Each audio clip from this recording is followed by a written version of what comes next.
Israel लबनान युद्ध में Israel के हाथों हिजबुल्लाह का एक बड़ा कमांडर मारा गया था।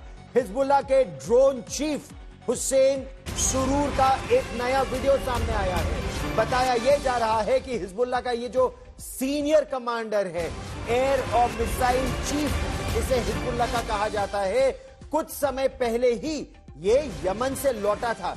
ये जो शक्ल जिस शख्स की आप देख रहे हैं अपने टेलीविजन पर, यही वो कमांडर है हुसैन सुरूर। हुसैन सुरूर हिजबुल्लाह का सीनियर कमांडर है जो कल इजरायली एयर स्ट्राइक में बेरूत के पास मारा गया। जो वीडियो आप देख रहे हैं वो इजराइल के ड्रोन चीफ, हिजबुल्लाह के ड्रोन चीफ हसन सुरूर का है। और हिजबुल्लाह के बाद हूथियों ने यमन से इजराइल पर अब मिसाइल दाग दी है। हूथियों को टेल अवीव में सतह से सतह पर मार करने वाली बैलिस्टिक मिसाइल आखिर ये क्यों भेजी जा रही है? दरअसल कल इजराइल ने हिजबुल्लाह के ड्रोन प्रमुख मोहम्मद हुसैन सुरूर को मार गिराया था। ये यूएवी और क्रूज मिसाइल की कला में न केवल शिक्षक था बल्कि बड़ा मार्गदर्शक था। इसे अनमैन्ड एरियल व्हीकल्स और मिसाइल्स का बहुत बड़ा सरगना माना जाता था और कुछ समय पहले तक यह यमन में था। ये जो तस्वीरें आप देख रहे हैं ये यमन के हूथी विद्रोहियों की है और यही हुसैन सुरूर उनको वहां ट्रेनिंग दे रहा था कि किस तरह से, प्रशिक्षण दे रहा था कि कैसे ये मिसाइलें, लंबी दूरी तक मार करने वाली मिसाइलें दागी जाती हैं। कुछ ही समय पहले बेरूत लौटा था, लेकिन यह जानकारी इजराइल की खुफिया एजेंसी मोसाद को मिल गई थी और मोसाद एक एक मिनट हुसैन सुरूर के पीछे पड़ी थी। किस इलाके में हुसैन सुरूर है ये उन्हें मालूम था और जैसे ही वो बेरूत में अपने घर पहुंचा तो उसके घर पर भारी बमबारी की गई, प्रिसिशन गाइडेड म्यूनिशन का इस्तेमाल किया गया और ये मारा गया। आपको सीधे लिए चलते हैं इस समय लेबनान, जहां से मेरे सहयोगी अशरफ वानी हमारे साथ जुड़ रहे हैं। अशरफ, इस समय जमीनी स्थिति आप कहां पर हैं? क्या है वहां की जमीनी स्थिति? क्योंकि कहा यह जा रहा है कि दक्षिण में अब लाखों लोग बेरूत की तरफ बढ़ रहे हैं। बिल्कुल गौरव, आज तक देश का पहला चैनल है जो जब ये लेबनान और इजराइल का युद्ध शुरू हुआ था तब भी सबसे पहले यहां पहुंचा था और अब भी, जबकि ये अब युद्ध में बदल गया है ये तनाव जो कि इजराइल और हिजबुल्लाह के बीच में था। आपने कुछ देर पहले जो बात की मोहम्मद हुसैन सुरूर की, जिसको मारा गया कल गुरुवार को बैरूत शहर में, मैं सुबह करीब आधे घंटे उस पूरे इलाके में था जहां पर ये स्ट्राइक की गई। वहां पर भी मैंने उस घर को देखा। 6 मंजिला इमारत है, रिहायशी घर है जिसमें कई सारे अपार्टमेंट हैं और उनमें से एक अपार्टमेंट जो है वो मोहम्मद हुसैन सुरूरी का भी था। ये सबसे बड़ा झटका जो है हिजबुल्लाह के लिए अब तक है। भले ही 3 प्रमुख कमांडर जो हैं, एक तो मिलिट्री कमांडर जो था फवाद शकूर, उसका असैसिनेशन इजराइल ने पहले किया था। उसके बाद जो मिसाइल का उनका गुरु या कमांडर था मिसाइल टेक्नोलॉजी का, इब्राहिम क्वैसी, वो भी मारा गया वहीं उसी इलाके में। और कल गुरुवार को जो ड्रोन और एविएशन, जिसको हिजबुल्लाह एयर एविएशन कह रहा है या एयरफोर्स अपना बता रहा है, उसका जो प्रमुख था, जो कि कुछ ही दिन पहले जो है यमन से यहाँ लौटा था, उसका कल असैसिनेशन किया था। और इन असैसिनेशन हमलों के बाद किस तरह से पूरा जो साउथ बेरूत है, जो कि गढ़ माना जाता है हिजबुल्लाह का, जहां पर जगह जगह पर गली गली में आपको हिजबुल्लाह के निशान और हिजबुल्लाह के कमांडरों की तस्वीरें दिखेंगी। वहां पर लोग, दुकानें भी बंद हैं, व्यापार बंद हो रहा है। बहुत गुंजान आबादी वाला इलाका बेरूत का ये सबअर्ब है जो 2006 में भी इजराइल ने तबाह किया था, लेकिन पिछले 18 साल के दौरान दोबारा न सिर्फ उससे बेहतर ये सबअर्ब बना था, बल्कि इसमें अब हिजबुल्लाह के लड़ाकों के परिवारों की तादाद भी बढ़ी थी और हिजबुल्लाह के लड़ाकों की तादाद भी। यहाँ पर हिजबुल्लाह को सबसे ज्यादा शक यही है कि किसी भी वक्त, कभी भी, क्योंकि जिस अंदाज से खुफिया जानकारी मोसाद को मिल रही है, किस घड़ी और किस वक्त कौन सी इमारत यहाँ पर निशाना बनाई जाए, वो जो है वो डर सता रहा है यहाँ पर आम लोगों को भी और हिजबुल्लाह के लड़ाकों को भी। क्योंकि अच्छा, यहाँ पर ये सिर्फ बताइए हिजबुल्लाह के अशरफ, कहा यह जा रहा है कि इजराइल के ड्रोन लगातार चप्पे चप्पे पर नजर रखे हुए हैं। तो क्या ये ड्रोन जहां आप हैं उस क्षेत्र में भी बहुत बड़ी संख्या में आपको सुनाई दे रहे हैं आकाश में? पहली बात। दूसरी बात, क्या बड़ी संख्या में लोग अब भी दक्षिण से बेरूत की तरफ जा रहे हैं? कहा यह जा रहा है कि बेरूत में खाने पीने की भी किल्लत हो रही है और वॉलंटियर्स दूर दूर से आ रहे हैं और शिविर लगा रहे हैं, लोगों को खाना दे रहे हैं। गौरव, मैं दरअसल इस वक्त सैदून पहला वाला टाउन है जो बेरूत के बाद जब आप निकलते हैं तो आपको ये सैदून, जो मेरी तस्वीरों के पीछे आप देखेंगे, ये पहाड़ियों पर ये जो घर है, ये सैदून का इलाका है। यहाँ पर कल हम उस जगह को देखने के लिए आए थे जहां पर कल मिसाइल अटैक किया था इजराइल ने।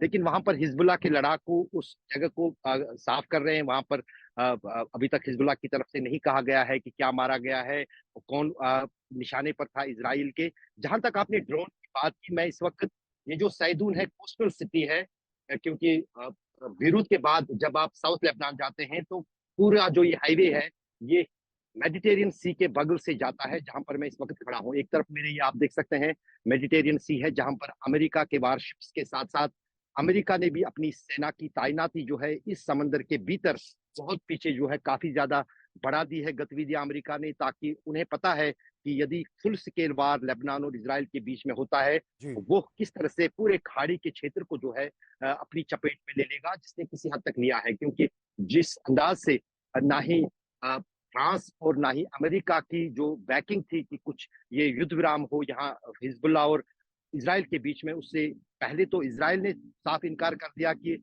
वो इस युद्ध विराम पे आमादा है। वहीं दूसरी तरफ हिजबुल्लाह ने ये भी कहा है कि उन्हें अभी बदला लेना इजराइल से बाकी है, जो हमने कल से लगातार देखा। जैसे आपने बात की, न सिर्फ यमन की तरफ से जो तेल अवीव पर मिसाइल दागा गया, बल्कि साथ ही साथ कल रात को करीब 50 के आसपास जो मिड रेंज मिसाइल्स हैं हिजबुल्लाह ने भी तेल अवीव की ओर जो है दागे। उनमें से अधिकतर को जो है इजरायली डिफेंस फोर्स और डूम सिस्टम ने नाकारा किया, लेकिन कुछ वहां पर जरूर गिरे। जहां पर ड्रोन की चप्पे चप्पे पर न सिर्फ निगरानी है और एक एक हरकत और एक एक गाड़ी पर इजराइल में बैठकर नजर रख रहा है। यहाँ तक कि मुझे भी वो देख रहे होंगे कि मैं समंदर किनारे पर खड़ा हूँ। इस समय बड़ी खबर लेबनान से आ रही है। लेबनान में इजरायली हमले में अब तक 700 लोगों के मारे जाने की पुष्टि अब हो गई है। 550 लोगों के मारे जाने की पुष्टि 2 दिन पहले हो गई थी, लेकिन बीते 2 दिनों में भी परसों 50 और कल और आज में यह कहा जा रहा है 100 और लोग मारे गए हैं। भारी बमबारी इजराइल की तरफ से लगातार हो रही है। हालांकि इजराइल यह कह रहा है कि यह प्रिसिशन बॉम्बिंग है, यानी केवल उन इलाकों को निशाना बनाया जा रहा है जहां से हिजबुल्लाह की तरफ से मिसाइल या ड्रोन या फिर रॉकेट इजराइल की तरफ, खासतौर पर हाइफा और उत्तरी इजराइल की तरफ दागे जा रहे हैं। केवल उन इलाकों में ये मिसाइलें आ रही हैं, लेकिन बेरूत और बेरूत के आसपास भी ये बमबारी हुई है इजराइल की तरफ से, जिसमें एयर टू ग्राउंड मिसाइल्स का ज्यादा इस्तेमाल किया गया है। अशरफ, जहां पर आप हैं, पूरे देश में तो इस समय मातम होगा जहां 700 लोग मारे गए हैं अब तक इजराइल की इस भारी बमबारी में। बिल्कुल, 2006 के बाद सबसे बड़ा हमला जो है, उससे भी बड़ा हमला जो है, इसको लेबनान के लोग देख रहे हैं। हम यहाँ जगह जगह गए थे क्योंकि आपने पूछा था कि क्या हालत है वहां बेरूत में। साउथ लेबनान की अगर पूरी तरह से बात की जाए, जब सीरिया में सिविल वार हुआ था, जब वहां पर युद्ध था, तब सीरिया के करीब 5 लाख जो डिस्प्लेस्ड लोग थे, रिफ्यूजीज थे, वो साउथ लेबनान में ही आए थे। हमने पिछली बार भी देखा था जगह जगह पर जहां भी खाली जगह मिल रही थी, वो सीरिया के लोग वहां पर रहने के लिए आबाद हुए थे।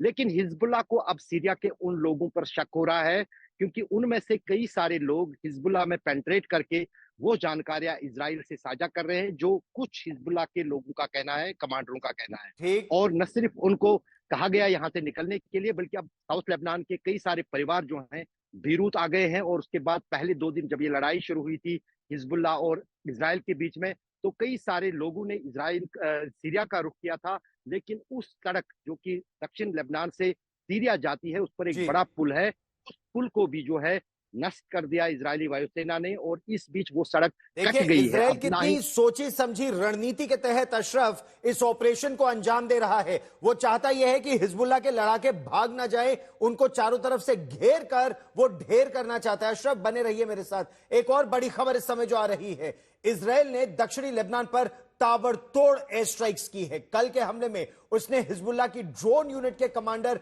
मोहम्मद सुरूर का सफाया कर दिया, जो हम आपको तस्वीरें दिखा रहे थे। वहीं इजरायल ने लेबनान में जंग रोकने से साफ इनकार कर दिया है। इजरायल के प्रधानमंत्री बेंजामिन नेतन्याहू न्यूयॉर्क पहुंच गए हैं यूनाइटेड नेशंस जनरल असेंबली के लिए। उन्होंने कहा कि हिजबुल्लाह के खिलाफ उनका मकसद पूरा होने तक यह जंग जारी रहेगी।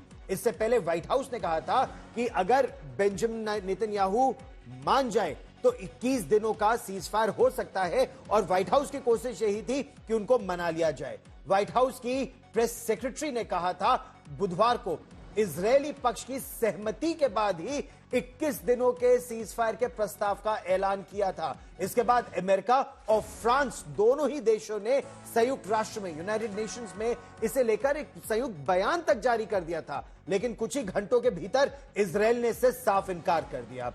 अच्छा, इस बीच हम आपको यह भी बता दें कि संयुक्त राष्ट्र महासभा में लेबनान के विदेश मंत्री ने कहा है कि उनके देश का वजूद इस समय खतरे में आ गया है और तुरंत युद्ध विराम होना चाहिए, वरना एक देश के रूप में लेबनान खत्म हो जाएगा। लेकिन इजरायल के प्रधानमंत्री बेंजामिन नेतन्याहू ने साफ कर दिया है कि हिजबुल्लाह जब तक घुटने न टेक दे, हिजबुल्लाह की जब तक कमर न टूट जाए, तब तक यह लड़ाई नहीं रुकेगी। और यह कहना भले ही आसान है, लेकिन ध्यान रखिए, हमास से कहीं ज्यादा ताकतवर हिजबुल्लाह है।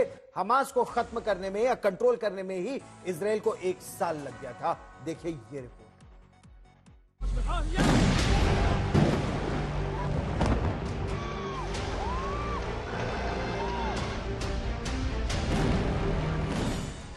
इजरायल हिजबुल्लाह पर कर रहा है भीषण हमला।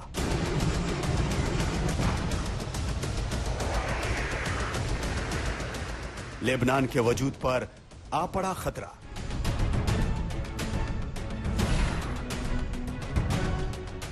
लेकिन नहीं मान रहे हिजबुल्लाह के लड़ाके। हिजबुल्लाह की तरफ से हमले जारी।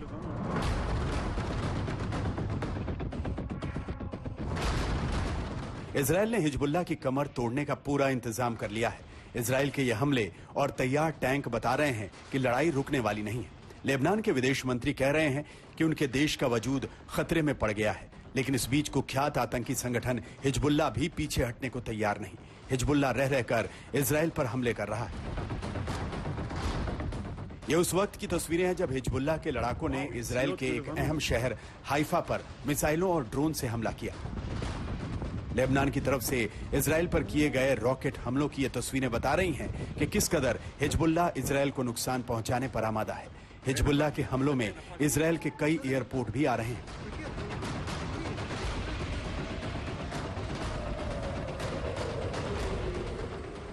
इजरायल के बेन गुरियन एयरपोर्ट पर अपना ऑपरेशन रोक देना पड़ा है, क्योंकि इजरायल के सेंट्रल इलाकों में हिजबुल्लाह लगातार हमले कर रहा है। रह रहकर तेल अबीब में भी हमलों के बाद खतरे के सायरन गूंज रहे हैं, जहां लोगों ने सेफ बंकर में शरण ले रखी है।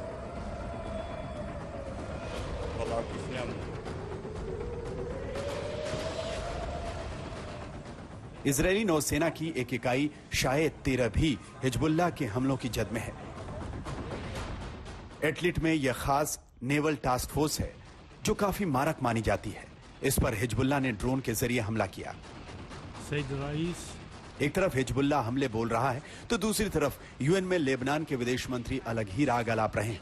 लेबनान के विदेश मंत्री अब्दुल्ला बूबीब का कहना है कि लेबनान ऐसे संकट से गुजर रहा है कि उसका वजूद खतरे में आ गया है। लेबनानी विदेश मंत्री ने कहा कि दुनिया भर के देश दखल दें और तुरंत युद्ध विराम कराएं। President, Lebanon is currently enduring a crisis which is threatening its very existence. The future of our people and our prosperity are imperiled. This is a situation that requires international intervention on an urgent basis before the situation spirals out of control with a domino effect. ये उस हमले की तस्वीरें हैं जो कि बुद्स पर किया गया।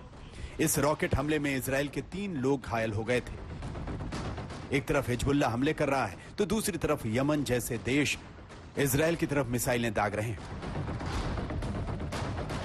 इजराइल ने यह तस्वीरें जारी कर कहा कि उसने यमन की तरफ से दागी गई एक मिसाइल को नाकाम कर दिया। यह मिसाइल हमला हूती ने किया था, जिसका कहना है कि वो फिलिस्तीन के साथ एकजुटता दिखाना चाहता है। ऐसा लगता है कि लेबनान 2 तरफा सियासत कर रहा है। एक तरफ बेरूत को पीड़ित दिखा रहा है, दूसरी तरफ हिजबुल्ला पर शिकंजा कसने में नाकाम है। बेरूत से अशरफ वानी के साथ आज तक ब्यूरो। और अब से कुछ ही देर पहले इजराइल के प्रधानमंत्री बेंजामिन नेतन्याहू अमेरिका पहुंचे थे। इजराइल से रवाना होने से पहले अमेरिका और फ्रांस 2 देशों ने 21 दिन के युद्ध विराम यानी सीज फायर का प्रस्ताव रखा था। अमेरिका ने दावा किया कि बेंजामिन नेतन्याहू यानी इजराइल के प्रधानमंत्री जो आपसी बातचीत थी अमेरिका के साथ उसमें मान गए थे सीज फायर की बात, लेकिन अमेरिका पहुंचते ही नेतन्याहू पलट गए। दरअसल अपने ही देश में जनता उनकी यह चाहती है कि एक बार जब आपने आतंक को खत्म करने की जिम्मेदारी ली है तो सीज फायर नहीं, आतंक को जड़ से उखाड़ फेंके। क्या है यह पूरी कहानी, देखिए ये रिपोर्ट।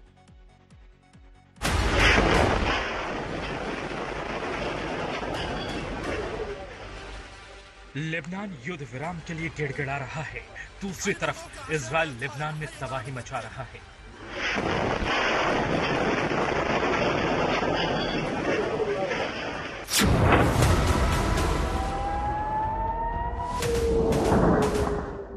इजरायली एयर स्ट्राइक में हिजबुल्लाह के हवाई हमलों के लिए जिम्मेदार कमांडर भी मारा गया।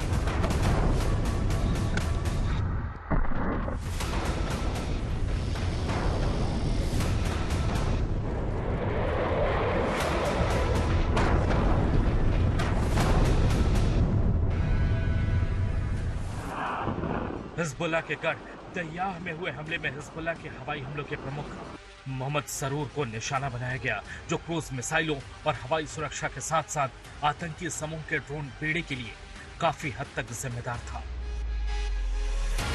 लेबनान के स्वास्थ्य मंत्रालय ने कहा कि हमले में 2 लोग मारे गए। हिजबुल्लाह ने आज सुबह जारी एक बयान में सरूर की मौत की पुष्टि की। इजराइल ने 2 टूक कह दिया कि वो रुकने वाला नहीं है। हवाई हमलों के साथ ही इजराइल जमीनी हमले की पूरी तैयारी कर चुका है। इजराइल लेबनान बॉर्डर से इजरायली सेना प्रमुख का यह वीडियो दिखाता है कि इजराइल की तैयारी कैसी है।